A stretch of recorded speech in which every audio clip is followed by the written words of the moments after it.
సినిమాల్లో రాజకీయాల కోసం సినిమాల రెండు మిక్స్ అయిపోయినాయి. వాస్తవంగా ఎదవరకు సినిమా, రాజకీయం. రాజకీయాల్లో బద్ధశత్రువులు కూడా సినిమాల్లో కలిసి నటించేవాళ్ళు.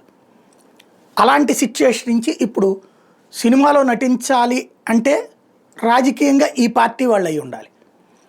ఈ పార్టీ నాయకుడు విమర్శించారంటే ఈ సినిమాల్లో ప్రవేశం ఉండదు. పవన్ కళ్యాణ్ని కానీ విమర్శించారంటే మెగా కుటుంబానికి సంబంధించిన సినిమాల్లో ఛాన్స్ రాదు. అదే బాలకృష్ణ విమర్శిస్తే నందమూరి కుటుంబానికి సంబంధించిన సినిమాల్లో ఛాన్స్ రాదు. అదే వీళ్ళని విమర్శించే వాళ్ళని విమర్శిస్తే వీళ్ళ సినిమాల్లో ఏదో ఒక పాత్ర వస్తుంది. అలాగే బాగుపడ్డటువంటి వాళ్ళు కూడా ఉన్నారు. ఇదే ఇప్పుడు ప్రకాష్ రాజ్ రైట్ చేస్తున్నటువంటి పాయింట్.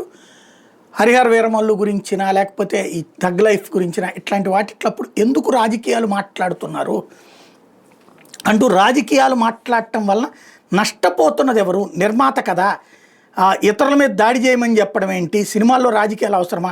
పవన్ స్వార్థం వల్ల నిర్మాత నష్టపోలేదా అంటూ తన ఫ్యాన్స్ని ఇతరుల మీద దాడి చేయమంటూ రెచ్చగొట్టడం ఏంటి అన్నటువంటి పాయింట్ చెప్పొచ్చారు. అట్లాగే గతంలో ప్రభుత్వానికి సినిమాకి సంబంధం ఏంటి అని ప్రశ్నించినటువంటి పవన్ కళ్యాణ్ ఇప్పుడు వీరమల్లు సినిమాకి టికెట్ రేట్లు పెంచడానికి జీవో ఇచ్చి దోపిడీ చేయమంటాం ఏంటంటూ మరొక కామెంట్ చేయడం అన్నటువంటిది ఇప్పుడు సంచలనం సృష్టిస్తోంది.